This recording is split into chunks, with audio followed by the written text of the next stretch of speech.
Hello hi ನಮಸ್ತೆ ಕರ್ನಾಟಕ. ಇದು Sumitra G Nayak from Kadur. Hassan ಬಾಗಲಕೋಟೆಯಲ್ಲಿ ಲೋಕಾಯುಕ್ತ ದಾಳಿ. ಲೋಕಾಯುಕ್ತ ಅಧಿಕಾರಿಗಳಿಗೆ ಮನೆ ಬಾಗಿಲು ತೆರೆಯದ ಇಂಜಿನಿಯರ್ ಸತ್ಯನಾರಾಯಣ.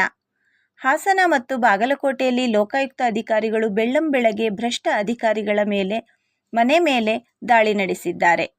ಹಾಸನದಲ್ಲಿ ಪಾಲಿಕೆ ಇಂಜಿನಿಯರ್ ಬಾಗಿಲು ತೆರೆಯಲು ನಿರಾಕರಿಸಿದರೆ, ಬಾಗಲಕೋಟೆಯಲ್ಲಿ ರಸ್ತೆ ಅಭಿವೃದ್ಧಿ ನಿಗಮದ ಚೀಫ್ ಇಂಜಿನಿಯರ್ ಮನೆ ಮೇಲೆ ಏಕಕಾಲದಲ್ಲಿ ದಾಳಿ ನಡೆಸಿದೆ. ಪೆನ್ ಕ್ಯಾಪ್ ನುಂಗಿದ ಬಾಲಕನ ಜೀವ ಉಳಿಸಿದ ವೈದ್ಯರು. ಪೆನ್ ಕ್ಯಾಪ್ ನುಂಗಿ ಪ್ರಾಣಾಪಾಯಕ್ಕೆ ಸಿಲುಕಿದ್ದ 4 ವರ್ಷದ ಬಾಲಕನೊಬ್ಬನಿಗೆ ವೈದ್ಯರು ಹೊಸ ಜನ್ಮ ನೀಡಿದ್ದಾರೆ. ತೆಲಂಗಾಣದ ಮಂಚಿರ್ಯಾಲ ಜಿಲ್ಲೆಯ ನಸ್ಪೂರ್ನಲ್ಲಿ ಈ ಘಟನೆ ನಡೆದಿದ್ದು, ಸಮಯೋಚಿತ ಚಿಕಿತ್ಸೆಯಿಂದಾಗಿ ದೊಡ್ಡ ಅನಾಹುತವೊಂದು ತಪ್ಪಿದೆ. ಚಿಕ್ಕಮಗಳೂರು ಬಾಬಾ ಬುಡನ್ ಸ್ವಾಮಿ ದರ್ಗಾದಲ್ಲಿ ಪೂಜೆಗೆ ಅವಕಾಶ ನಿರಾಕರಣೆ. ಚಿಕ್ಕಮಗಳೂರು ತಾಲೂಕಿನ ಶ್ರೀ ಗುರು ದತ್ತಾತ್ರೇಯ ಬಾಬಾ ಬುಡನ್ ಸ್ವಾಮಿ ದರ್ಗಾದಲ್ಲಿ ಉರುಸ್ ಮೆರವಣಿಗೆ ಬುಧವಾರ ಭಕ್ತಿಭಾವದಿಂದ ನಡೆಯಿತು. ಒಳಗೆ ಪೂಜೆ ಮಾಡಲು ಅವಕಾಶ ನೀಡದ ಕಾರಣ ಗೇಟಿನ ಬಳಿಯ ಶಾಖಾದ್ರಿ ಮತ್ತು ಇತರರು ಪ್ರತಿಭಟನಾತ್ಮಕ ಪ್ರಾರ್ಥನೆ ಸಲ್ಲಿಸಿದರು.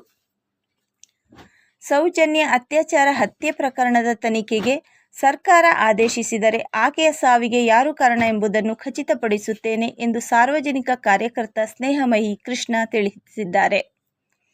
ಮೊಟ್ಟಮೊದಲ ಬಾರಿಗೆ ಬಸ್ ನಿಲ್ದಾಣಗಳಲ್ಲಿ ಬಜೆಟ್ ನೇರ ಪ್ರಸಾರ.